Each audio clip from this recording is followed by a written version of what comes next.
Much. Cape Canaveral Kennedy Space Center, how you guys doing? Yeah!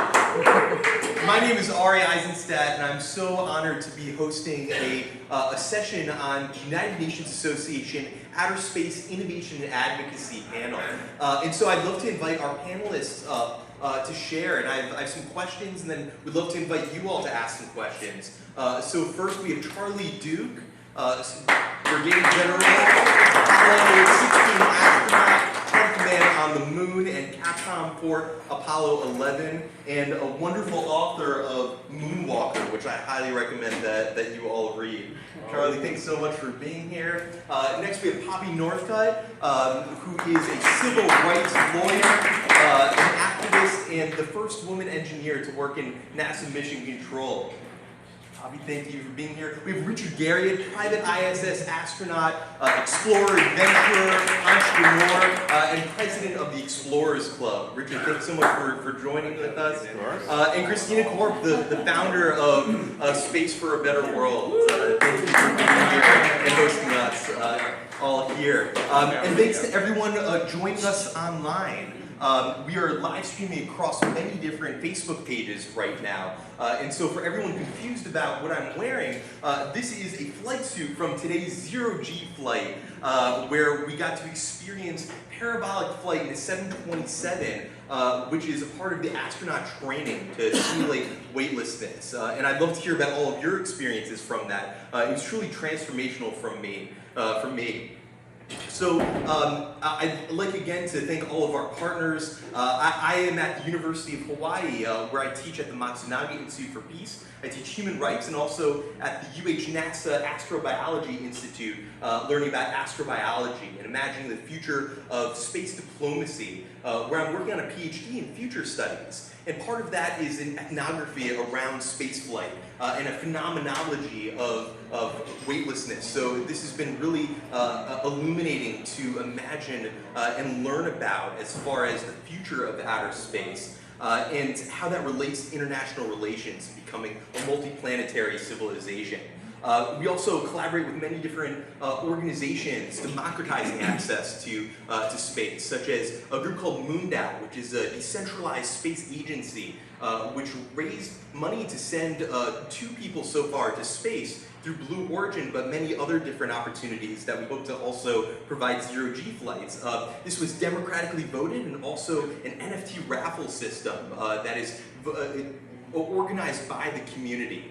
Another group is Space for Humanity that we're also live streaming on, and that offers scholarships for community leaders to become citizen astronauts and go to space. They sent the first woman from Egypt, the first woman born from Mexico to outer space, and are breaking barriers in a really, really inspiring way. And so we also have many different other organizations like the Public Foundation, but this is all really rooted in our academic and advocacy work with the United Nations Association, which is a civil society grassroots program in support of the United Nations mission of, right now, the Sustainable Development Goals for 2030, imagining a future with no poverty, healthcare for all, education for all, gender equality, climate action, and peace. And so we framed these sessions around what the vision for space and how we can use space for a better world and achieving these sustainable development goals, but also looking beyond that. What will the 2045 goals be? How do we work on human rights across the universe? And so we've had members of the United Nations, members of Congress, NASA astronauts, civil society leaders participate, and this is really an incredible way to end our year with this wonderful panel here. So with that, I'd love to invite you all to introduce yourselves and share about what your background is and your inspiration and how space has inspired you to create a better world. Charlie, would love if you would start. Well, thank you very much. I'm delighted to be here again with Zero G. It's my 3rd trip that Christina has organized, and it's been a fun time every time. I grew up in a small town in South Carolina. I wanted to go to the Naval Academy when I was a high school kid, but I couldn't get to the academy because it was a terrible high school in a small textile town in South Carolina. So I went off to Admiral Farragut Academy, which is a private boys' school, and graduated and did well enough to pass the exams to the Naval Academy.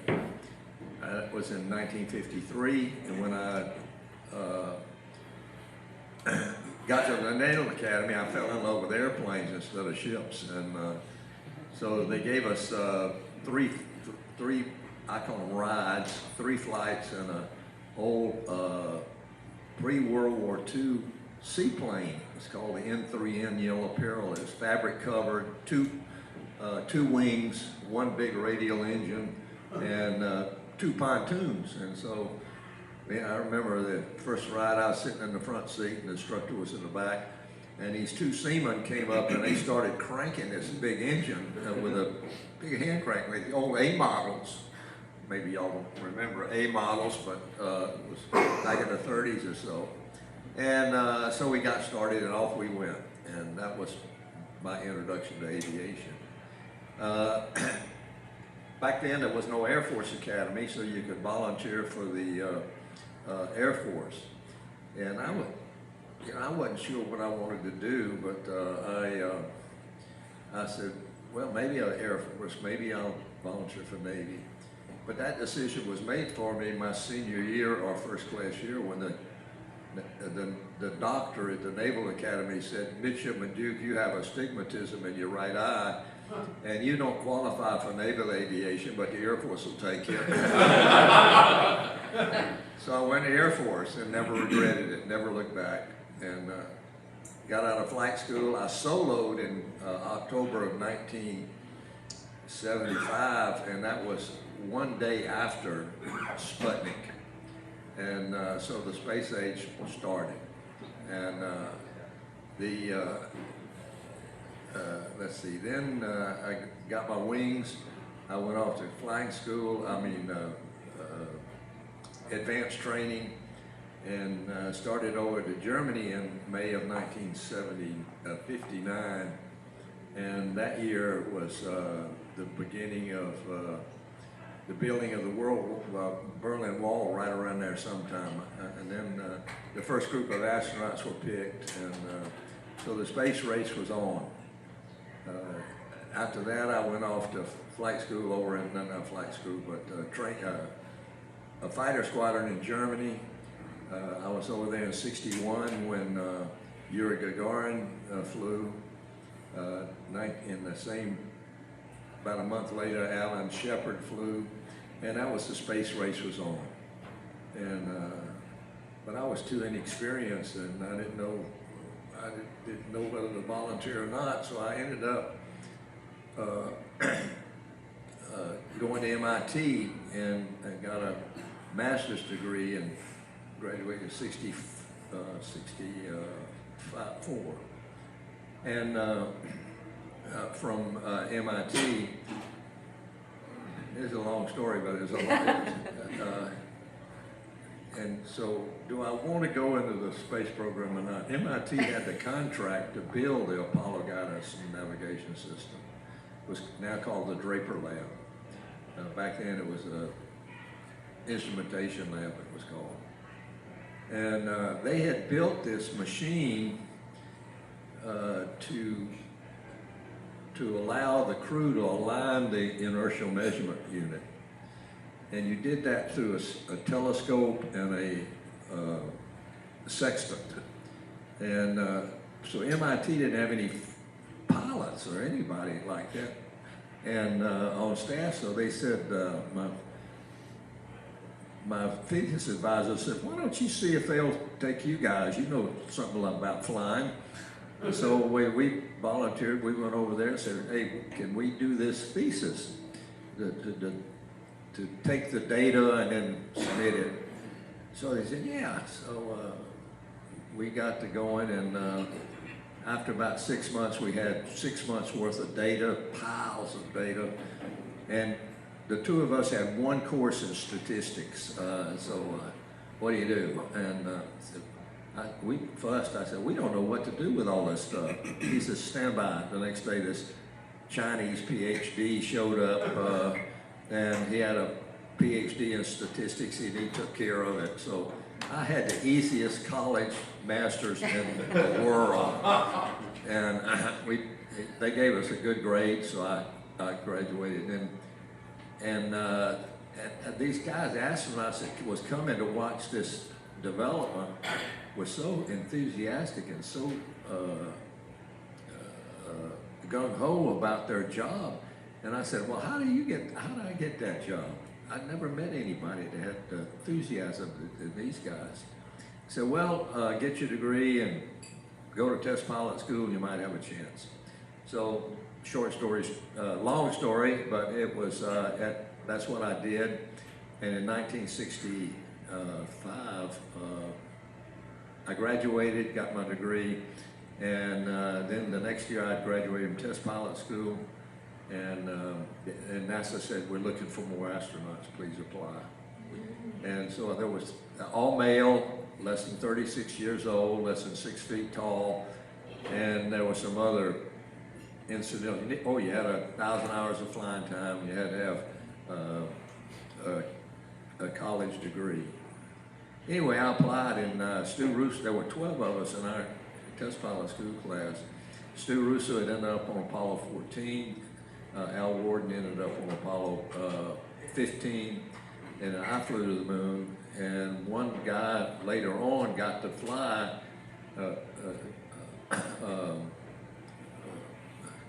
mental blank now, but he was a Naval Academy graduate, and he got there too late to fly an Apollo, but Bruce McCandless was his name. He ended up flying on shuttle. He waited 19 years to get his first flight. So, I mean, really dedicated guy, you can imagine. And He got the jetpack. He got this great photo of him on the top. And he was the first guy they let loose on a jetpack in space. Now, he floated off and came back, and we used to go to geology trips together, and Bruce, he walked to a different drum. And so we were all with the instructors listening to this geology explanation, and there's Bruce, way out there on the horizon exploring. And we'd have to holler, come back, Bruce. And so the first guy they let loose in space, it was going, come back, Bruce. I thought, golly, but he did a fantastic job. Anyway, I got selected, and selection of 1965 it started, and so in 66 I started my career. Wonderful. Thank you so much, Yeah. Riley.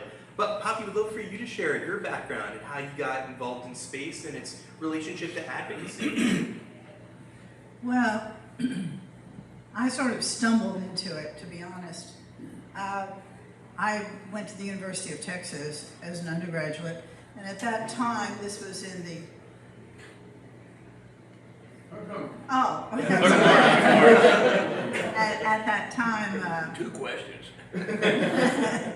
At that time, the expectations for women in our society were, if you were college educated, you became a nurse or a teacher or maybe an executive secretary.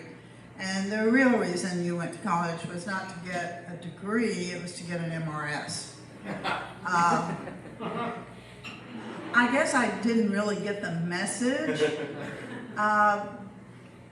but you know, what sometimes surprises people whenever they find out about what I ended up doing is that I was not some serious academic. I tell people I majored in beer drinking and campus politics, and when I tell them that, I'm telling them the truth.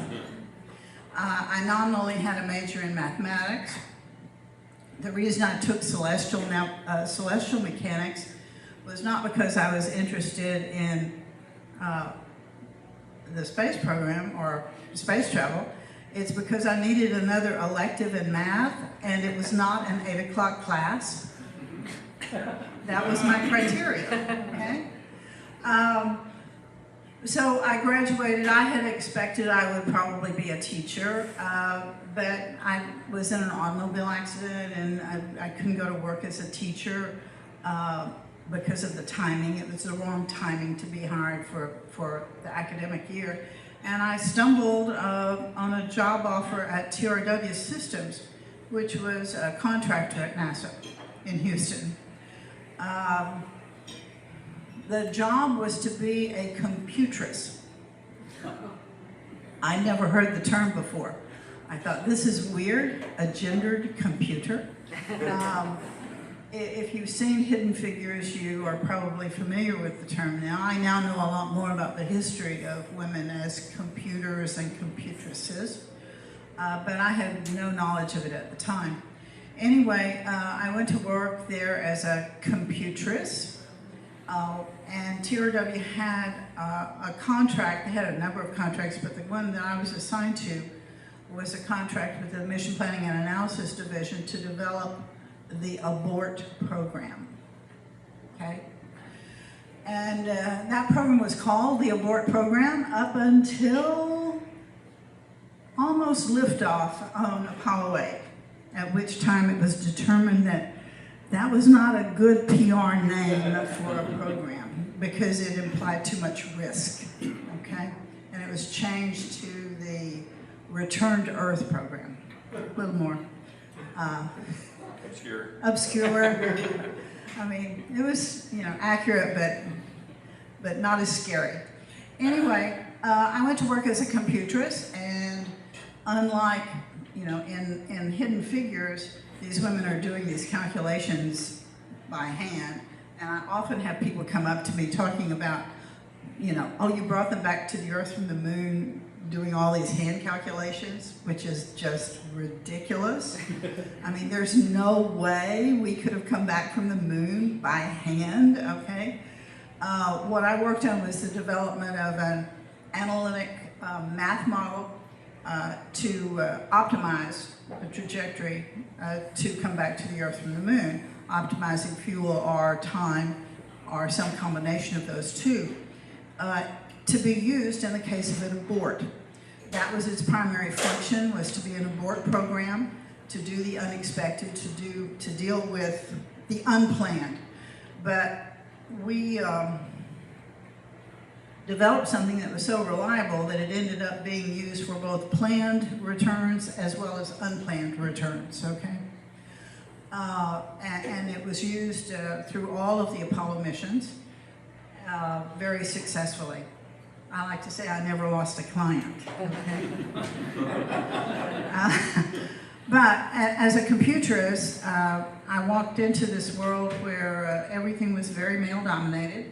There basically were no women in technical roles. And I guess I didn't really get the message because after about 3 months working there, I looked around the room and I thought, you know, these guys may know more than I do about a specific area, but they're not actually smarter than I am. And I thought, I could do what they're doing, okay? And they're making a lot more money than I'm making.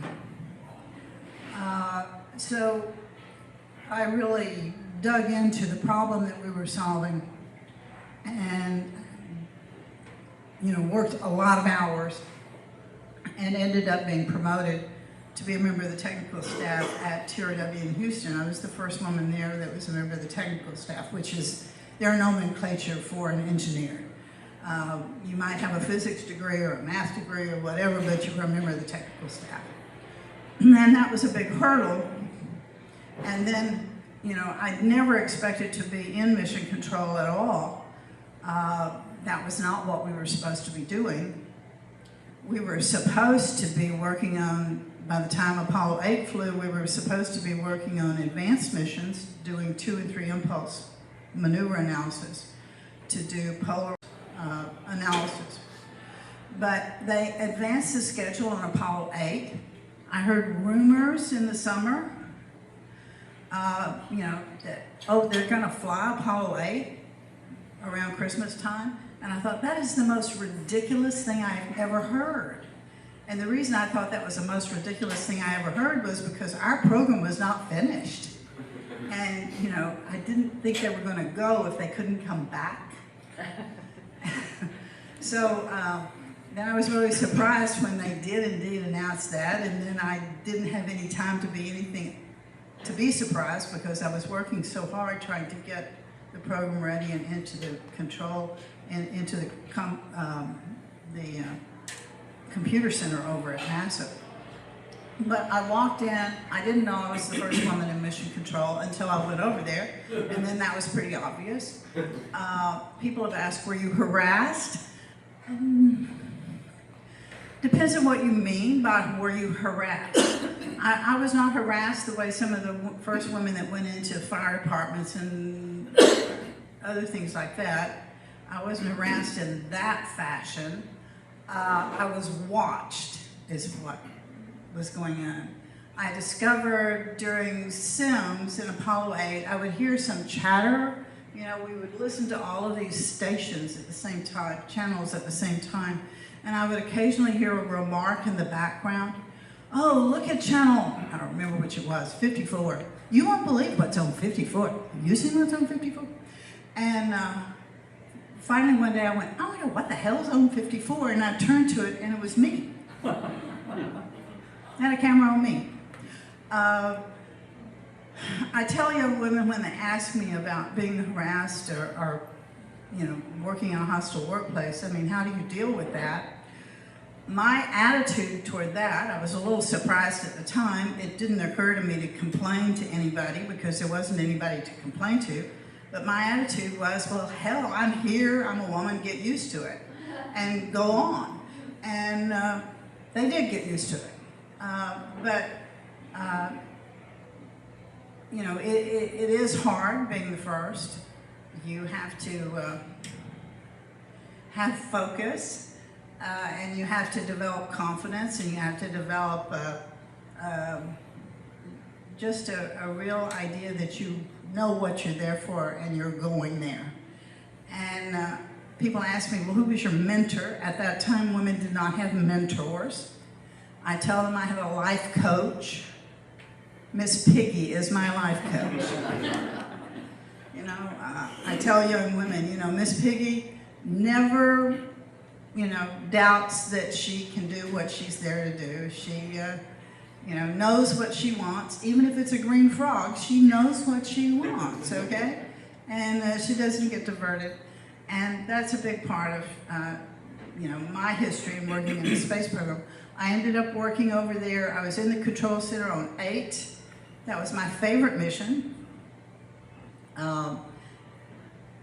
Partly because it was my first experience in the Mission Control Center. Also, I think that it was, in many ways, the most challenging mission. Technically, they had so much that they had to do. You know, first time to really leave the planet for human beings. But I was there for 8, 10, 11, 12, and 13. People say, oh, well, you know, rescue of Apollo 13. That was not truly a difficult mission for somebody like me, and the reason for that is my stuff worked, okay? It did exactly what it was supposed to do. It was the abort program. That was what it was designed to do, and it worked, okay? So it was a thrilling ride. I ended up, I could tell, I mean, actually, by the time of liftoff of Apollo 11, I could tell there were going to be huge cutbacks and that the focus was going to move on. And, you know, after 11, I could see them cutting back and cutting back. And it was obvious we weren't going to keep going to the moon. As I said earlier, I had started working on some advanced lunar missions. That was my vision, is that we would really explore the moon. We would go polar. And that's really challenging to do that because you have to do multi-impulse maneuvers to get into orbit at the moon and to get out of orbit, and also early Mars stuff. So for me, as somebody interested in orbital mechanics, doing Earth orbital stuff was pretty boring. I didn't want to do that. So I moved on and ended up going to law school and working on a district attorney's office. I had become quite a spokesperson at that time for women's rights. I had experienced discrimination. I knew what it was like. And I felt like I was in a position when I was in the space program, it's not like I could be fired, to be honest. How many people do you know that can tell you how to get back to the Earth from the moon, okay? So I felt like I could speak out where other people might not feel that they could. And I ended up working on I was the women's advocate for the city of Houston in the mayor's office, getting the first women in the fire department there, getting the first women on patrol in the police department. And I've always done something with regard to women's rights ever since then.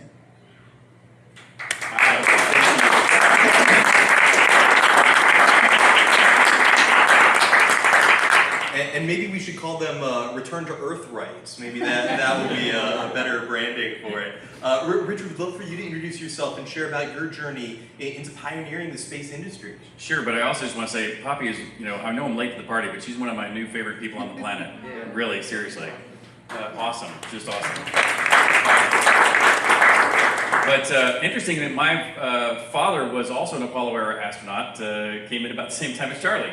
And so I grew up, my dad I think was selected in '65 and started his jet fighter school training in '66, so the same curve. Unfortunately, he was originally expecting to go to the moon, but when Nixon canceled those later Apollo flights, his first flight became Skylab, and his second flight was STS-9 with the shuttle. But when I was about 13, one of the NASA doctors told me that because I needed glasses, I was no longer eligible to be a NASA astronaut. And to be honest, up until the age of 13, I had never thought about, when I grow up, am I ever going to be an astronaut? It had literally never crossed my mind until I was told, everyone in my mind's eye, every adult you know is going to space, but you are now no longer eligible to be a member of that club. And I was pissed. I really went through, metaphorically, the 7 stages of grief. I was angry, I was upset, I was trying to figure out how can this one doctor be the gatekeeper of space. And so I vowed, if I can't go by the NASA rules, I'm gonna have to make my own damn space agency.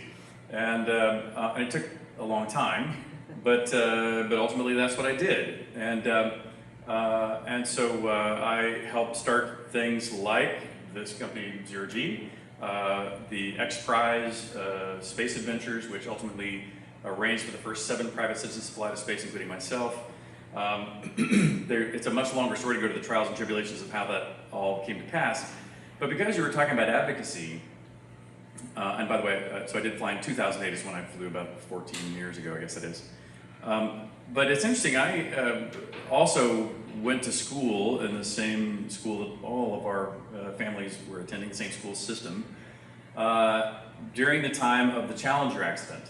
And in fact, my science teacher in high school was June Scobie, who is the wife of Commander Dick Scobie of the Challenger, which was supposed to be the first teacher in spaceflight. And while, to be honest, I was a BC student at best, and I ultimately dropped out of UT to start my first video game company. And so, classical education was a stranger to me. The school knew, and my teachers knew, and June Scobie knew that on independent projects like science fair projects, where I was always doing, computational things, like I did some of the first work on ionospheric radio wave propagation analyzed by teletype computers back in the day. And I was writing video games already, and so June actually called me up, and the other families called me up and said, hey, we want to create a living memorial to the teacher in space flight. And I helped develop this strategy for what became the Challenger Learning Centers, which is now 50 of them around the world that are tied in with classroom curriculums where students apply, middle school students apply to either be, in fact, they have to apply for 2 jobs, one in mission control and one on what was a shuttle mission, now modernly could be a Mars mission or even an undersea mission or anything else. And then they do a lot of work before the mission. They go to a Challenger Center to perform a mission on both sides, and then come back and debrief and do all the analysis back in their classroom afterwards. And that was at least sort of my first taste. I mean, I grew up in, my mother was always a camp counselor and an artist and other things too, so it was always sort of in my blood.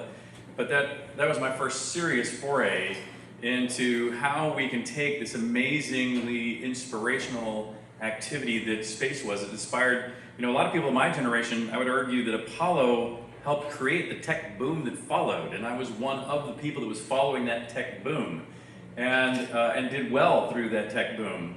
And I found it not surprising at all that me in my little way, but people like Elon in a bigger way, and Jeff Bezos in a bigger way, Branson in a bigger way, have invested so much money after their tech companies back into this thing that inspired them originally to help manifest the 2001 vision of the future that we all believed in, and make sure we're doing all this educational outreach to bring that next generation up with us, just like Apollo brought us up.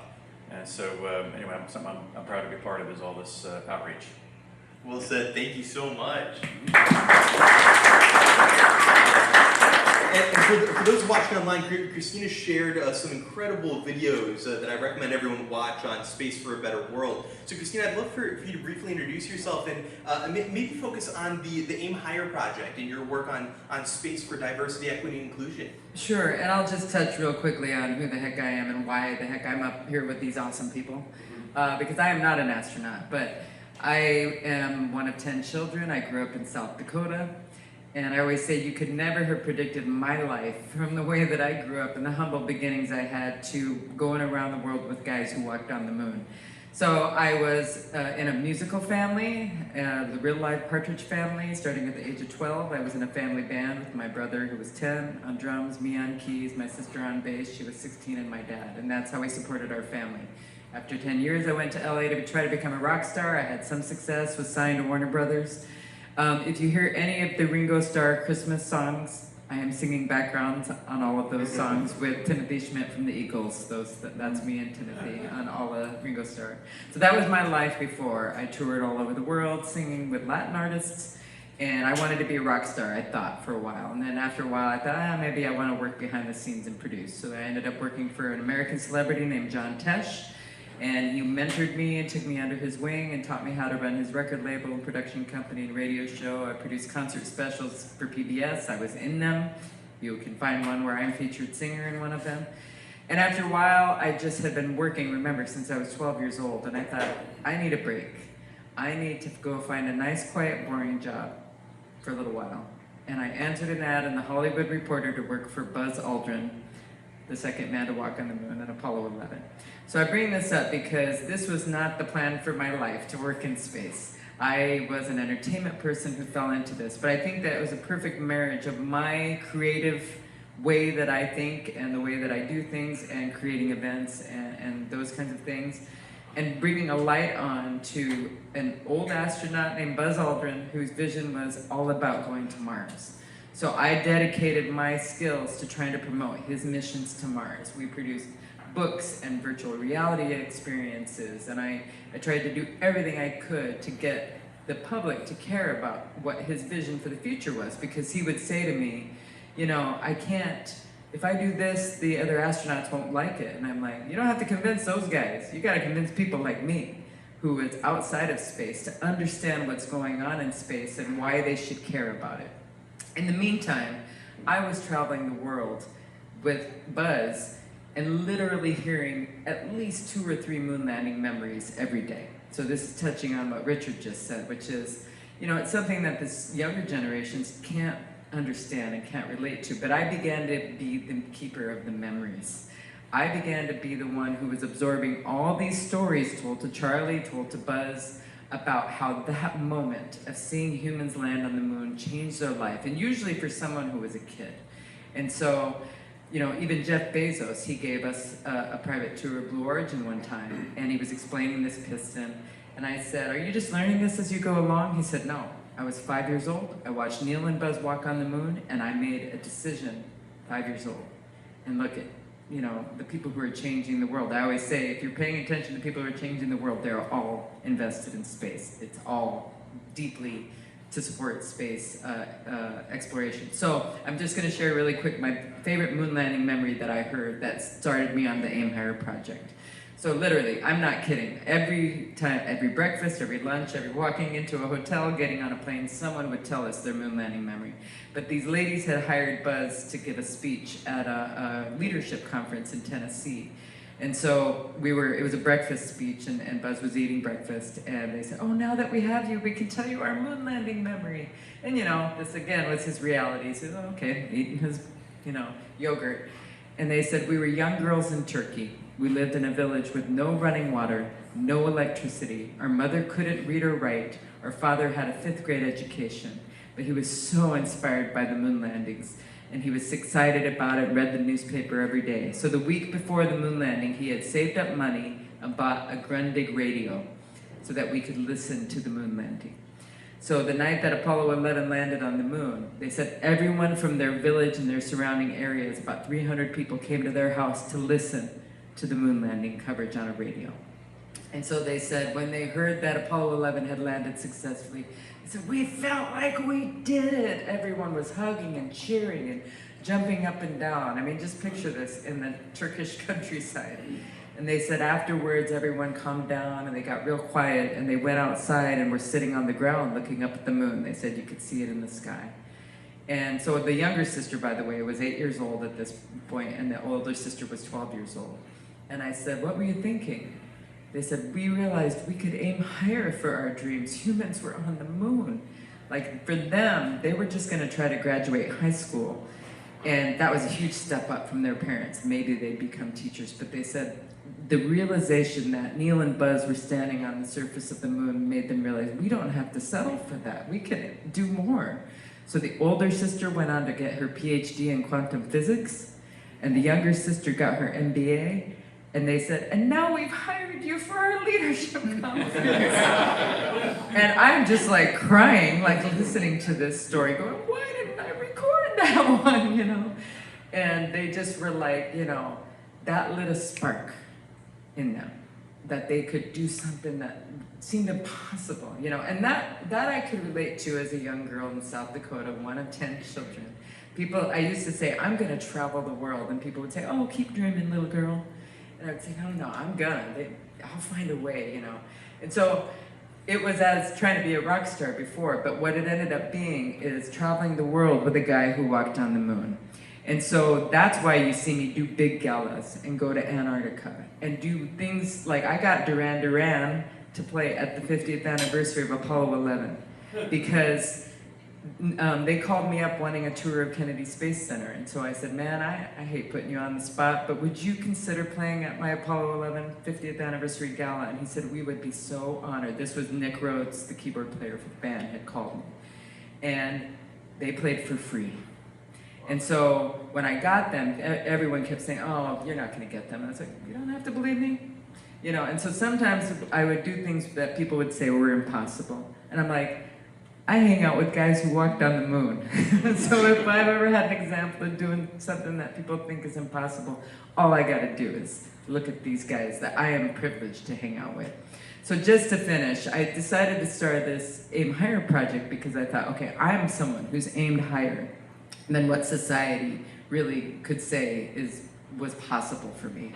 And I wanna inspire people like those young girls to believe, especially young people today. I think they desperately need that spark, like what Apollo did for that generation, making people believe that they could do something that seemed impossible. And I believe Artemis has the potential. I believe that Starship has the potential. Blue Origin suborbital flights has the potential to get people to believe that they could do something that seemed impossible before. But so I try to use art. I work with astronauts. I'm so grateful for the support of the astronauts and Poppy and you, Richard, and Matt and Zero G, because I'm trying to do something as a humble girl from South Dakota, is trying to use whatever I can, the people who are my friends, my space sisters back there, joining together, having people come together to try to do something and maybe play a small part and try to inspire people. So that's my mission, connect the space curious to the space serious, and using the awe and wonder of space exploration and art. So now I want to ask you all about how space has shaped your philosophy. And Frank White talks about the overview effect. Nicole Stott does a brilliant job of talking about how we're all Earthlings. We all are on a planet, and the only border that matters is that thin blue line of atmosphere. So I wanted to ask you all about how your experiences, whether on the moon, whether on the ISS, or in zero gravity for the first time today, or being a veteran in zero gravity. How have these space experiences shaped your philosophy and your relationship to the Earth? I'm going to give it to Charlie, because Charlie, you saw the whole world from the moon, so. Well, it wasn't a philosophical experience. It wasn't a spiritual experience for me. It was just an adventure. I was too busy thinking about, look at these rocks, look at that thing. And it was just, everywhere we went, we just had this thrill of identifying rocks and picking them up and this and that and the other. So I didn't have any spiritual experience like a few other groups did. Buzz Aldrin had communion, Christian communion on the surface. Apollo 8 had I think a very moving TV show on the Christmas Eve where they read from Genesis, which was, to me, very moving. And then Jim Irwin had he was so touched by his experience that he came back and started an evangelistic organization called High Flight, and that he ran until he died. So it was, I think it affected people in different ways, a little bit about your background and all what you were expecting. I had worked so hard for 2 years to get this down where I wasn't going to be the one to make it fail. And so those are the things that I was thinking about, not stroking my chin and wondering about the universe. That came later with me, about 6 years later, and through some troubles with our family and troubles in my life, I got to do something to get back on track. And at that point, I went to a Bible study out at T-Bar M Tennis Ranch in New Braunfels, Texas, where we live. And as we went through this study, if you will, or just walk, it was called Walk Through the Bible. I realized I had to make a decision. Either this is true or it's not. And I'm playing church, and I don't want to do that anymore. So anyway, I made a decision. It was true, and my life began to change, and my family began to change. And Dottie and I, many of you know my wife. Well, in 1975, we were on the verge of divorce. And now we're married, 50, 60, don't forget. 63, and so this year was 59 years. So, but I think space affects people in many different ways. And I had that vision of looking back at space, and there's the Earth, and we're all one on spaceship Earth. I used to talk about that, and that's true. But there's a deeper experience that we can have through looking back and having a real encounter with the Creator of the universe. Thank you so much. You were directly responsible for some of those images that shifted human consciousness, of the first pictures of the Earth as a whole. Was that something that shifted your perspective, or were you more focused on the numbers? And coming fresh off of your first zero gravity flight, was there a new inspiration or feeling or experience that you had? What has been your philosophical growth around space? Well, during Apollo 8, I was thinking about the numbers, okay?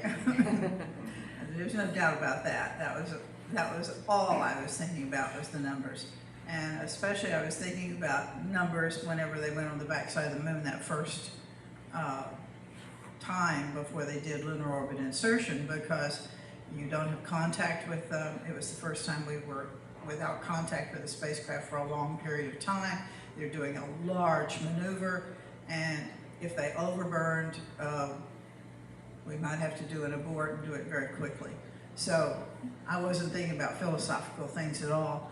But I do think that the iconic photograph that was taken on Apollo 8 changed the perception, not just personally, but I think it changed the perception of a lot of people on the planet to see the fragility of our planet, to see it in its entirety.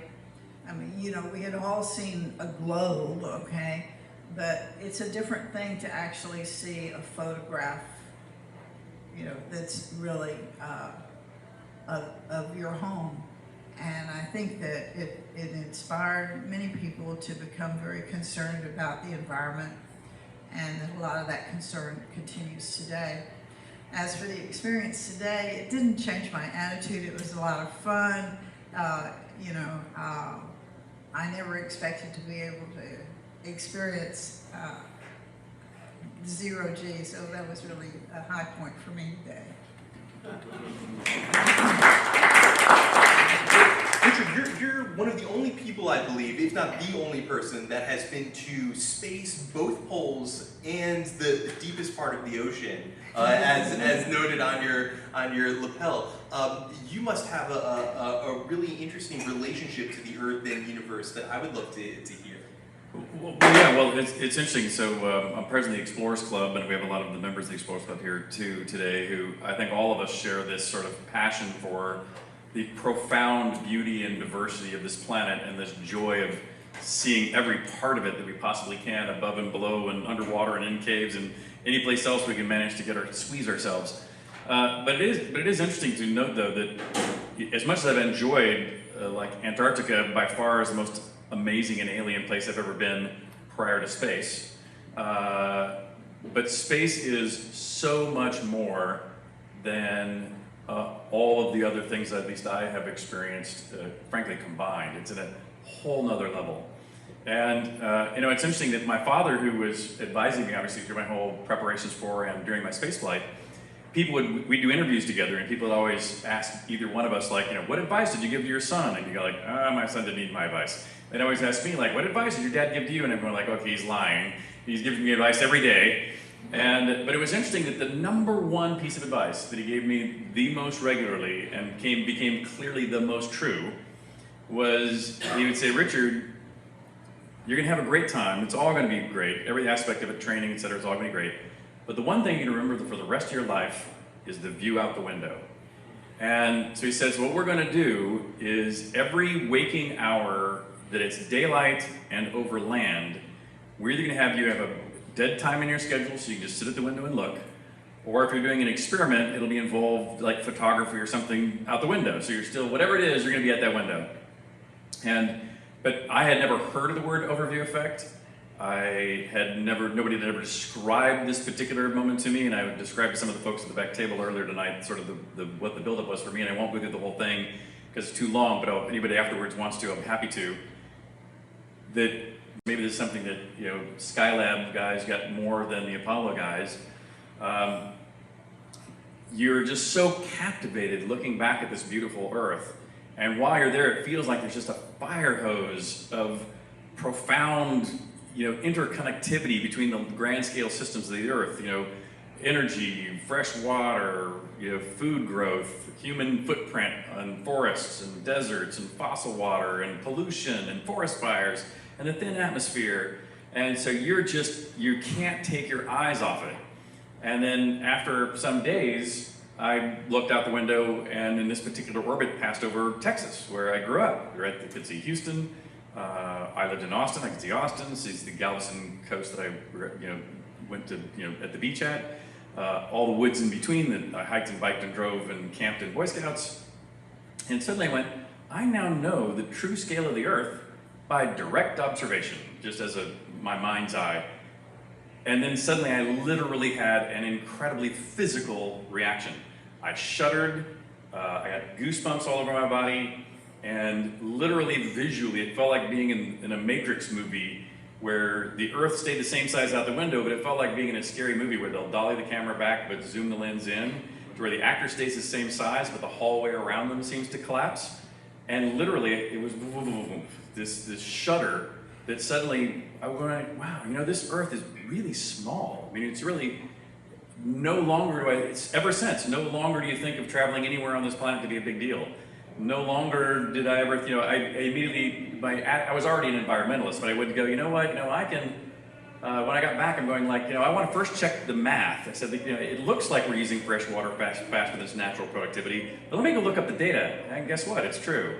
And then you sort of sit back and you start thinking about like, wow, you know, I can afford to be a better steward of the Earth than I was. I mean, I'm a pretty horrible abuser of natural resources, but I'm better. And but I began to approach all these things scientifically. So it really did change dramatically my attitude towards the planet and how I operate within it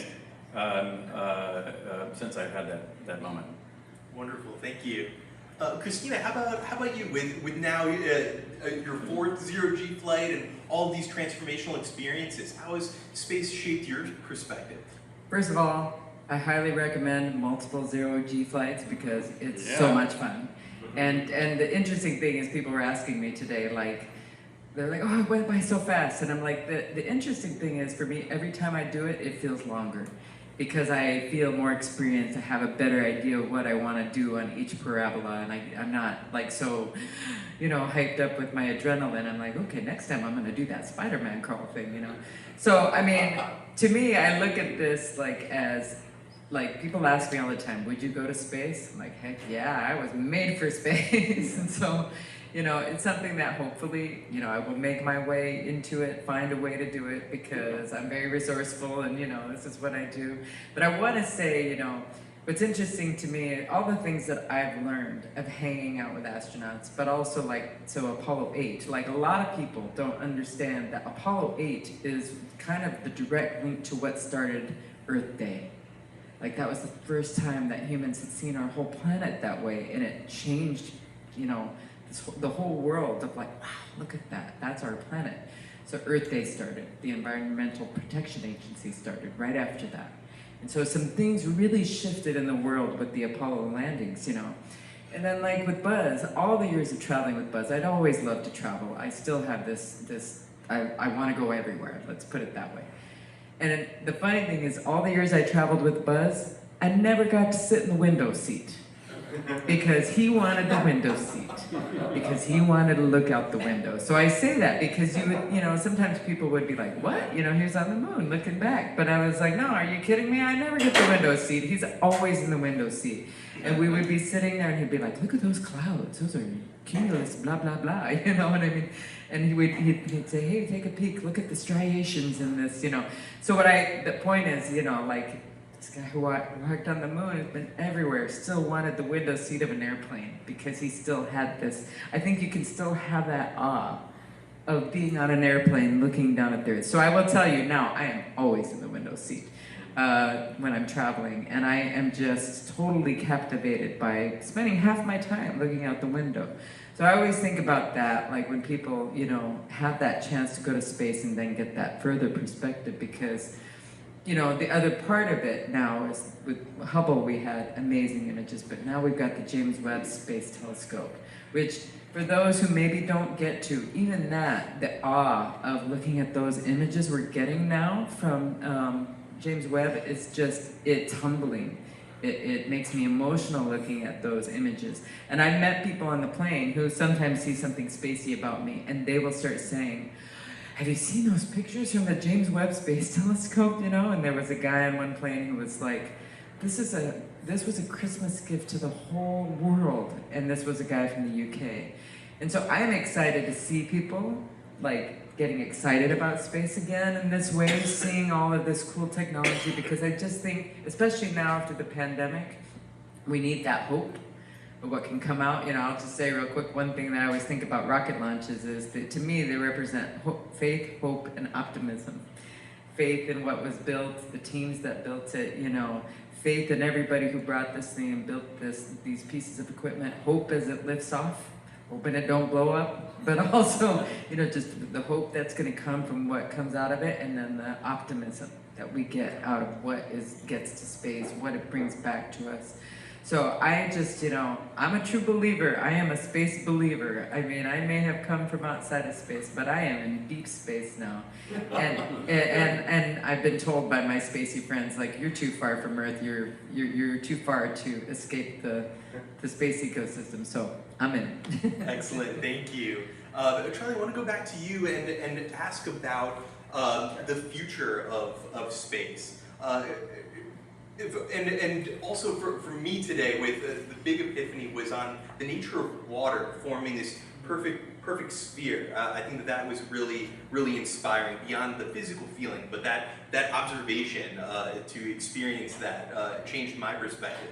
But the first time I really had an overview experience was actually in a basement. It was at the basement of the United Nations headquarters, and being on international territory was a paradigm shift for me and experiencing and really contemplating the idea of these global commons. And we have the ocean, the Arctic, the Antarctic, the atmosphere, and then space is that fourth domain of the global commons. And so I wanted to ask you all about your vision for the future of space and humanity in the shorter term, by 2030, especially as we have the Artemis mission going now. The Orion capsule will be landing in the next 2 days. We have a mission of landing the first women and people of color on the moon, but establishing a permanent base. And this was something in the plans for the Apollo era before it was canceled. And so now getting that momentum again. Charlie, what are your thoughts on what is your vision for the future of humanity in space, specifically around the moon? How would you like to see us become multiplanetary from that perspective? Well, I think that as we proceed through Artemis, and I see us building a space station on the moon, similar to what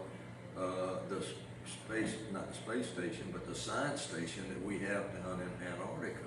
Hostile environment down there, like the moon is a hostile environment, but we built a successful science station in Antarctica.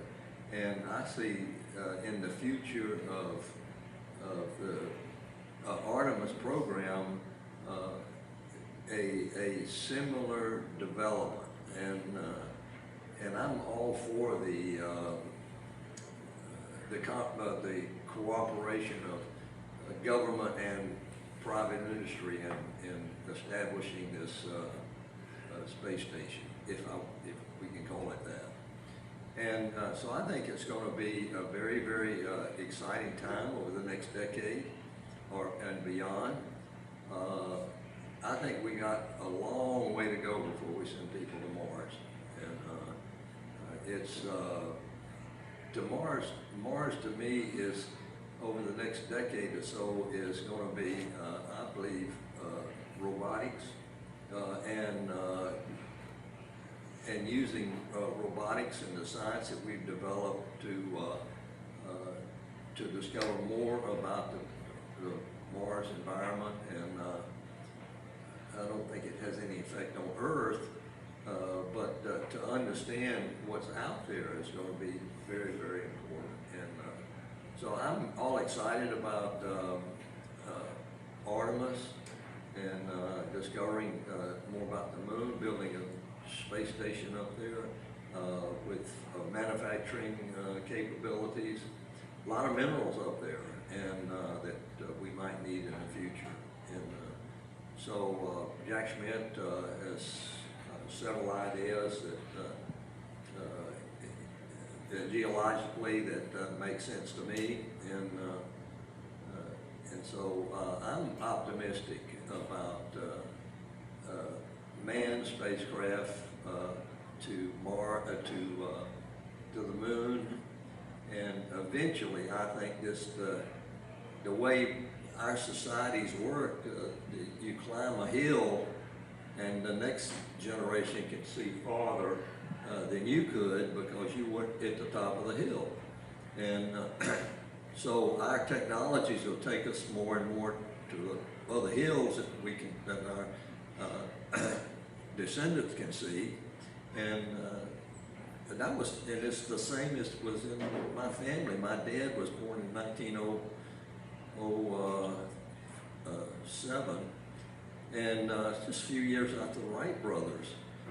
And when he died at 85, 77, he still could hardly believe that I walked on the moon. But he had seen all of this development, and so his grandchildren and my children and his grandchildren, the perspective they have is totally different. We lived in a neighborhood, as I said earlier somewhere, that were all astronauts. And my boys were 5 and 7 when I landed on the moon. They didn't think landing on the moon was any big deal. The whole neighborhood was doing it. But that's a different perspective. That gives them a different perspective. And so as they look out to us going to the moon, then the next one was, well, there's Mars back there, or there's the moon again, and let's do this. And so they're pressing on in their careers, not necessarily in space, but certainly successful careers. So it's a perspective, I think, that we need to develop into our young people and students and kids, grandkids, whatever generation you want to say, to aim high, to look out beyond the horizon we saw, and develop and encourage our kids to have at it. And I think that American spirit that is alive, and I see through various programs that I'm involved with, STEM programs, it's having a tremendous effect. Thank you so much for sharing that. We'd love to see that vision come reality. But Poppy, we'd love to hear about your dream for the future of space in 2030. What would be a best case scenario for you? Mars would be the best case scenario, okay? I don't think we're going to make it to Mars by 2030, but we could if we really put our minds to it. I'm really excited about Artemis because Artemis is going to do what I thought we would be doing 50 years ago.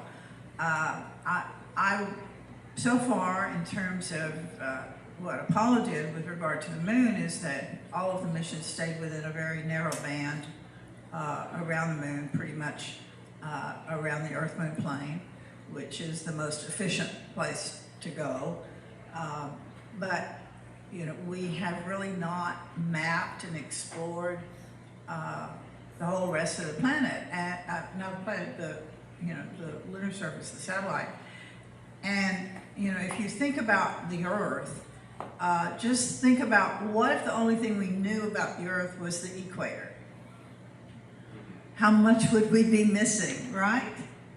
And I can't help but think that we're going to discover Artemis is going to change, just as Apollo 8 changed our view of the Earth. I think Artemis is going to change our view of the moon. When we go polar, we're going to find caverns. We don't know what we're going to find, to be honest, but it's going to change our view of the moon and change it forever. So I'm very, very excited about that. Thank you. And Richard, I believe you're one of the only people that owns a piece of equipment or property on another celestial body on the moon. What is your vision for the future of space? Just to explain what that is. Yes. At a Sotheby's auction in 1993, I purchased Lunokhod 2, which is a Soviet-era lunar lander that's still on the moon, and it still has an operational piece of equipment on board. There's some faceted mirrors that bounce laser light back, so it's one of the 3 or 4 laser reflectors on the moon that are still used actively for Earth-Moon measurements. But because I own the rover, I also have had a space lawyer draft for me, going from strong claims to weaker and weaker claims, but claiming the rover, I don't think most people would argue against because I, proper deed of sale. But I can assert that at least since I'm not a government, that I could assert ownership of the property upon which my rover sits. Less positively, I could say my rover tilled the soil for 40 kilometers along its trackway from the lander to the parked rover. Maybe I own that. And then far more tenuously than that, maybe the area that it surveyed with its cameras up 6 feet on a mast, which I have all that photographic trail of, also maybe I can claim. So anyway, I assert ownership over a 40-kilometer trackway of the moon, and I believe that's the closest to a reasonable claim of property on the moon that might exist at the moment. But I also wanted to talk about the future question you asked, which is that I'm pretty bullish. I'm also with Mars. I'm on the Mars train, but I want to point out something about decades and political reality. The reason one of the many reasons that Apollo worked so well, and not only because of the space race with Russia, but because one elected president could fund more than half of it in their time in office, and the very next president could get the glory of finishing it. And so that's a pretty easy political calculus to make. Once we started doing things like Constellation, which was a 30-year plan, no one funded it. Because in my mind, I'm putting myself in these presidents' shoes, but if you think about starting to fund it, you're going to get all the arrows in your back for spending the money. And somewhere between the next 30 years, there's going to be an economic downturn, and so somebody along that way is going to stop funding it, and then it's all for naught. And so why would you want to be that first person when you might not even be alive by the time anybody actually finishes it? And so I actually think any plan that takes more than a decade governmentally cannot be supported, was my lesson from that. And we've been stuck in low Earth orbit with the space shuttle for 50 years, and it was a great success. It took more people to space than anything else, put more mass into space than anything else. But it also, and as excited as I am about Artemis broadly, honestly, I'm not that excited about SLS.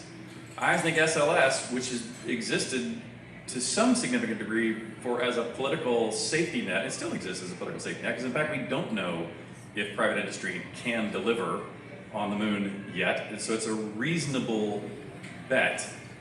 But in the long run, we can't do it that way. It has to be through these new commercial rockets, which can be purchased for about a literal magnitude, order of magnitude, about 100 times cheaper. So it's about one out of 100, or maybe even 1 out of 1,000, the price. And so if you're a mission planner and you can go like, okay, I can use this $2 to $5 billion throwaway device, or this $200 million reusable device, I'll choose the $200 million reusable device.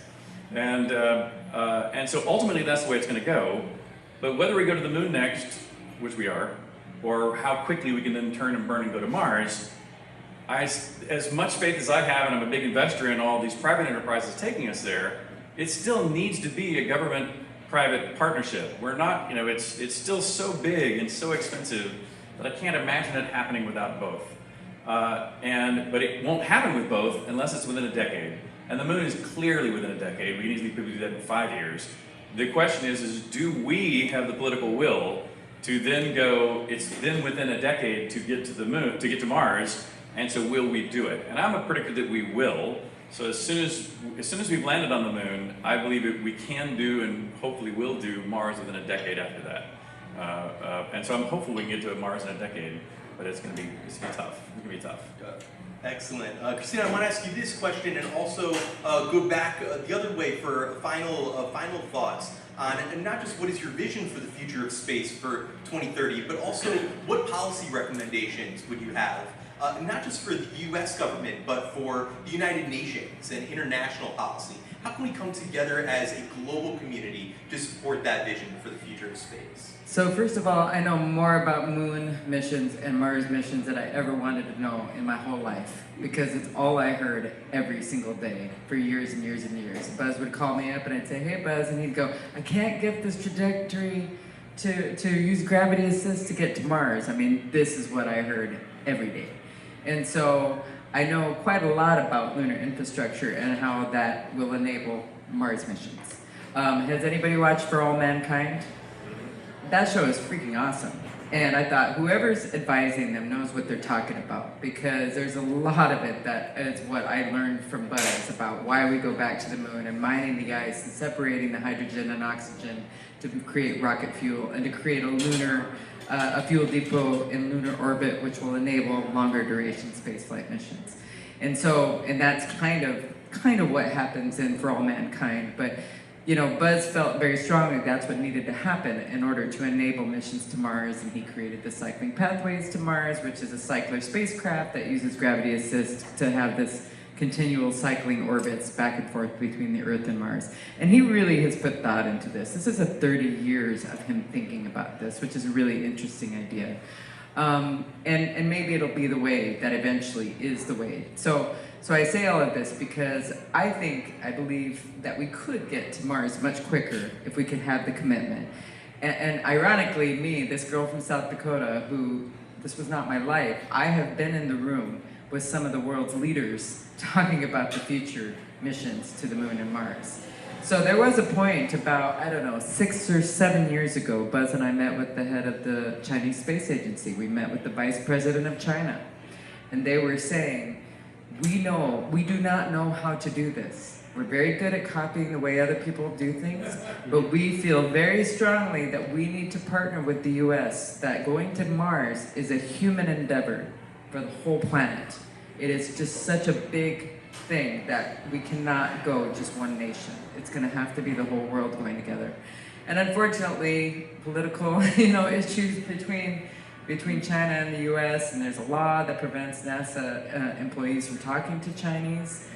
It's delaying progress, I think, but the whole point is that even they know, and they have a 20-year plan, by the way. The Chinese have dedicated the money, the political will, and they are trying really hard to get to the moon.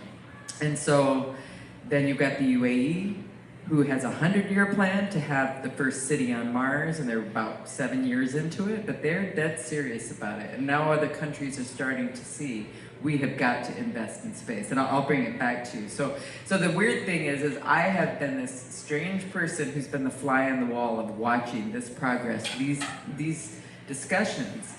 And one scary thing that did happen during the Trump administration is Buzz was trying to get the Trump administration to say we were going to do a mission to Mars. He was just hoping he could convince them to say, let's make a commitment to go land on Mars. And unfortunately, we met with Steve Bannon. We actually met with Pence, and then we met with Steve Bannon. And they did not realize that the Chinese even had the capability to go to space. They didn't even know they had the capability to send humans into orbit. And they said, why should we worry about China when they don't even know how to send anything to the moon? And we're like, they have rovers on the moon right now. And so that's too long of a story to go into, but a month later, basically, we came back and they said, congratulations, guys. You made us realize we need to take China seriously. So we just bumped up the NASA budget. We were going to slash it. So that's where, part of my passion about trying to get people to understand what's going on, people in big companies and even people who make policy, is to not assume that everyone who's in power knows what's going on. And so trying to get even the political support, the support from the public to support space and to see the value of space exploration, to get people to understand there's a bigger picture here in order to do these big things and then the benefits we get back to Earth. My hope is that with what's going on with Artemis, with the ESA, and having a much more international, going back to the moon with an international crew, will excite more of the world and see the benefit of working together. So I guess I'm an optimist, because I'm hoping that that's what we will get out of Artemis. We could probably talk about this all night, but I do think that, the pandemic kind of showed something really interesting, which was the whole world stopped. We were all affected by the same thing. So in a way, my hope is that this difficult time we all went through also reminded everyone we're humans on the same planet, and hopefully, exploring space will benefit us. Yeah, thank you so much. Richard, I apologize. I want to jump in and make a comment about China. Yeah, please. Just because Charlie and I both happen to be members of something called the Association of Space Explorers. And most people who have traveled to space are now invited to join this organization. And it was started right after the Apollo-Soyuz test project by both the Russian cosmonauts and American astronauts who flew together. But even before that, when my dad on Skylab, he would travel with my mom to Russia and share with their cosmonauts and their scientists about space. and had a great scientific relationship. And with the ASE, there's always been a great scientific relationship that politics have been, beautifully absent of. And we've invited, in the last decade or so, the Chinese astronauts, taikonauts, whatever you want to call them, to join too. And the first year they came, I remember they were a little bit shy to be as open about sharing their space program that others were, but now they're full participants and talking about all their future plans too in a really beautiful way. But we have this interesting political problem that I think is understandable, but it's something I think as Americans we should ponder, or the British folks and others around, can ponder too, which is, when we did, we clearly have issues with non-capitalistic democracies that often go into things like free speech and may go into human rights and these other really important issues that are really important political differences to measure and decide how we're making our political judgments. But it's interesting to watch what happens when we try to do these walls that separate us. Like I would say that the World Bank that blocked China from joining the World Bank, China then starts something called the Asian Infrastructure Bank. We tell all of our partners in the World Bank, don't go join the Asian Infrastructure Bank, and we don't join, but everybody else still joins, except America. And then we say, okay, ISS, so we'll partner with Russia, because that's how we got this thing started, but China, we're not letting you join. And so China says, well, I guess we have to go do it ourselves. And they say, hey, who else wants to help us out on the Chinese space station? And the United States says, hey, everybody, don't go join the Chinese space program. And everybody else goes and signs up to work with them too. And I'm going like, okay, well, I understand our reticence. It's a reasonable rationale, but it's not having the outcome that we're expecting. And we're at a really critical point right now as we see things in Ukraine, which, by the way, that's the first time I've seen the ASE, astronauts and cosmonauts, not getting along. There's actually, cross words being shared for the first time ever. ISS partnership is now in question as to whether it will be that international. I haven't even heard if there's any plan for Artemis to include the Russians. I know it's not for China. Right now, yeah.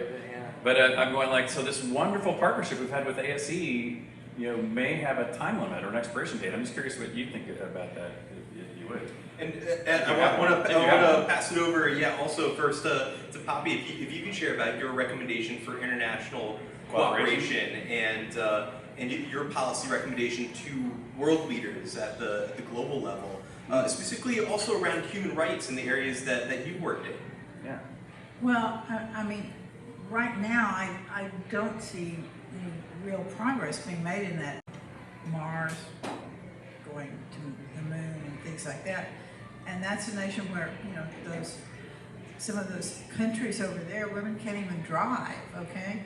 So how is that inclusivity that we are trying to develop in the American space program going to work whenever you're talking about cultures where they don't tolerate any diversity? I think we have a huge bridge to cross there, and that we need to cross it with regard to the planet we're on first, before we're going to be able to make any real progress in outer space. The other international thing that I think that we do need to be concerned about now, and that we can make some progress on, is, we've had the experience of polluting our own planet and coming to the conclusion that we really shouldn't have done that. Well, I think we need to be a little more concerned going forward about, leaving all of the junk that we're leaving in space, and not doing the same thing as we go further afield. And we do have the opportunity now to deal with that before it becomes a big problem. Thank you so much. Charlie, I want to give you the last word on this in this conversation, as the Outer Space Treaty gives astronauts a special diplomatic position as envoys of humankind. And so what would be your advice and policy recommendation to world leaders in realizing this vision for the future of outer space? I think that's a very difficult question for me to answer, and most people, because you can't. Human nature is human nature, and the desire to lead, and the desire to conquer, and the desire to take advantage is ingrained in most of us. And so to get China in 2007, I went to China with my wife and the Boldens and Mae Jameson and maybe one other. And the whole purpose of the Chinese Space Agency for inviting us was to get us to go back home and lobby the U.S. government to release the technical requirements, and they wanted to buy some stuff from us, but it was on a non-buy list, but they wanted us to go back and change, to get that changed. And I didn't think it was a good idea, and nobody did. And so we said, nodded and had a sake or whatever they have over there, and adios, we came home. And nothing ever happened. And so it's going to be a difficult situation, I think, to world cooperation, because there's so many different competing objectives, if you will. The Chinese might be wanting to do it to get an advantage here, but the U.S. there, and there's a lot of, I see a lot of distrust. Individually, I think through our group, ASF, the individual fellowships and relationships is pretty good, but it's on a one-to-one basis. You know, way back in the 70s, we had a conference in Lyon, France, and it was, just 2 years after Apollo Soyuz, and it was, which was a successful mission, and prior to we getting together down there, it was really openness, and we got there, and they had the cosmonauts all had a commissar, somebody in charge, and boy, they weren't open enough. They nod their head and maybe say a few things of niceties, but they weren't just going to discuss anything. It was, they were there, and for 4 days, we just did incidental, stuff. Well, we ended up, my wife and I ended up in Chamonix for 3 days vacation, and 3 of the cosmonauts were there without their jefe, the chief guy. And man, they were so open. They were, hello, Johnny, and we were hugging and drinking and discussing all this stuff, and they were too far from us. But the ones in charge we were way apart. So I don't know how we can overcome that. Just hope for the best, I guess, and see what happens. Well, we choose to do these things not because they're easy, but because they're hard. And you all have done the hardest things and have really inspired all of us in looking and imagining what the future and the next generation holds for a better world and a better universe. So I want to thank you all so much, and not just for your thoughts, but also for sharing this conversation. You all are keynote speakers in your own right, so it's truly a humbling and a really special experience to have this conversation with you all. And I look forward to continuing this conversation and being able to advocate for the peaceful and sustainable uses of outer space together. So thank you so much, and thanks for everyone listening. Aloha.